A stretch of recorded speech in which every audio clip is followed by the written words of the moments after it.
In this episode, we're going to be taking a look at and doing a tasting review of the new Agave Vice from Yeyo Tequila, right here on the Tequila Hombre. Coming up next.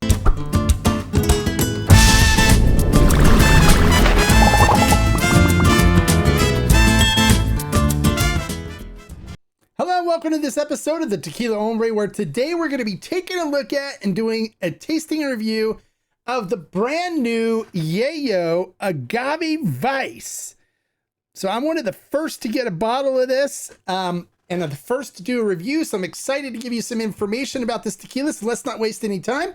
Let's talk about how this tequila was made. All right, so Yeyo Agave Vice is made just like any other Yeyo, except for the differences in the aging process. So they use brick hornos to cook the agave, they use a roller mill to extract the wonderful sugars from the agave fibers, and then they ferment in stainless steel tanks with Mozart music playing. Then they twice distill in copper pot stills. They use champagne yeast for this to do the fermentation, and just the same way Yeyo is made. Now the only difference is for the aging. They used special French Sauterne wine barrels. Now I know it's pronounced, it looks a little different when you see how it's actually spelled out. It's S-A-U-T-E-R-N-E-S, but it's pronounced Sauterne. Now the Sauterne wine is kind of an interesting wine in itself, in that there's a mold that actually infects the grapes and causes the flavor profile that they get. It causes it to be sweet. So this is more of like a dessert wine or an aperitif. It's a sweeter wine. It's a white wine. So a lot of people drink it like a white wine. But I like to have it as a dessert wine with chocolate, or you serve it in a smaller glass. You don't serve it in a regular wine glass. Really enjoyable, has a really nice flavor, and it should actually pair nicely with tequila. So let's not waste any time. Let's get into the tasting portion and see how that Sauterne affected this beautiful tequila. All right, so let's go ahead and pop the top. Now, same with all Yeyo bottles now. They have this glass top with a rubber seal on it to keep the bottle sealed. Really nice and elegant looking bottle. They did something different with the label. This is the Yeyo Agave Vice label. And then on the back, it's got Sergio Cruz and John Bollinger by a car, just like Miami Vice. And they've been running some commercials where they make it look like, the 80s, and Miami Vice TV show that featured Don Johnson. I used to watch Miami Vice when I was growing up. It was always funny because they always had a bad guy whose name was Cabron. Cabron. All right, so let's go ahead and pour this in the Denver and Liley agave glass, which I think it really expresses the tequila the best of all the drinking glasses that I've used. So let's take a look at it in the glass. It coats the glass beautifully. Look at the legs and tears just starting to form on it. So we get some nice leggings on it. Look at that. Beautiful. And looking at the tequila itself, it is a rich amber color, crystal clear, looks amazing.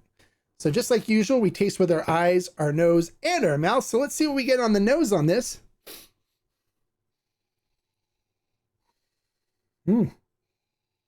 It's got an interesting nose to it. So I'm picking up the sweet cinnamon and baking spices, but I'm picking up a really interesting kind of a fruit note to it. But it's a little fruit and a little funkiness. I'm trying to think of what that smells like. What could I relate that to? That nose. It's almost like a little nuttiness in there, with some fruit like apricot.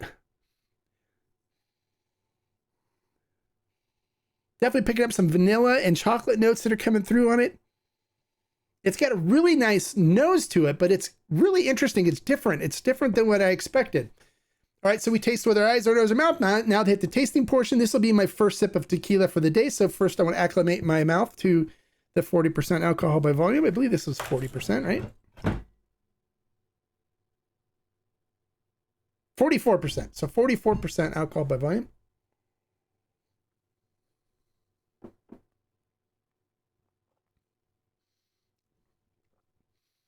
So we swish it all around, let it get your lips and gums and your tongue all acclimated to the alcohol.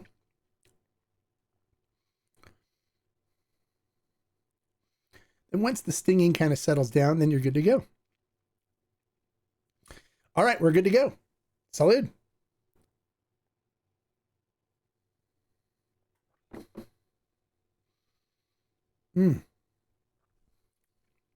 Wow.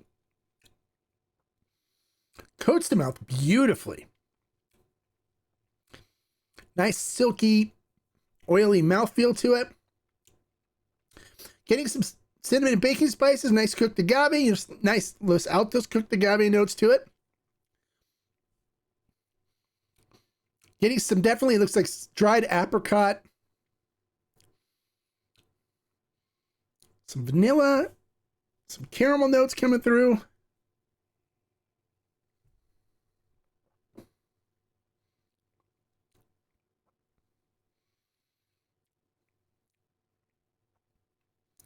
Almost like some black tea notes coming through, and maybe tobacco in there as well. But it finishes with a nice cinnamon, vanilla, caramel note on the tongue. It's got a little bit of a bite to it, but it's not too bad. Enough to kind of just remind you that it's there. Leaves a little stinging sensation on the tongue, but you get this really nice sweet cinnamon and baking spice and vanilla and caramel notes on the tongue afterwards. But it's really good. This is a really nice tequila.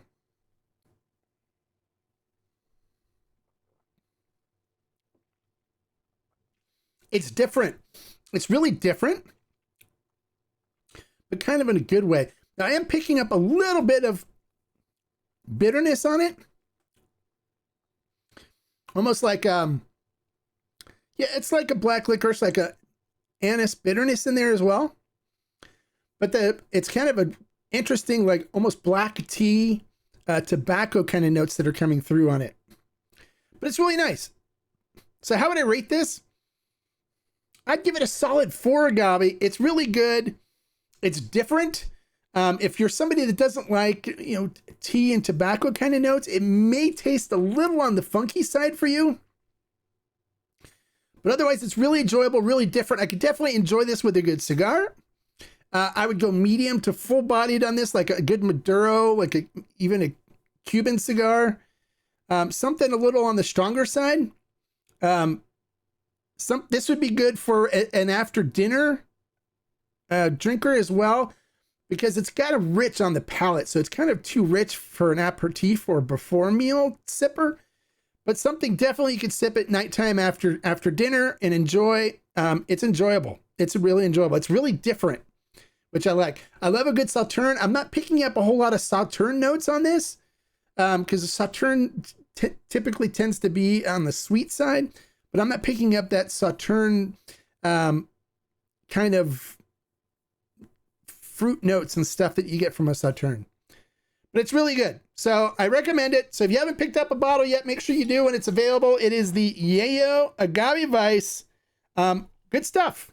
Well, there you go. If you like unbiased information, make sure you click the thumbs up and give me a like. If you're new to the channel and you like unbiased reviews and you want honest information that will help you in ensuring that the next bottle you pick up is going to be one that you're going to tend to like, then make sure you click the subscribe button right there and the notification bell next to it so you get notified every time I post one of my unbiased, honest reviews and informational videos. And until next time, like I always say, life is too short to drink bad tequila. So if you're looking for something a little different and interesting on your flavor profile, make sure you pick up the new Agave Vice from Yeyo. It's delicious. Salud.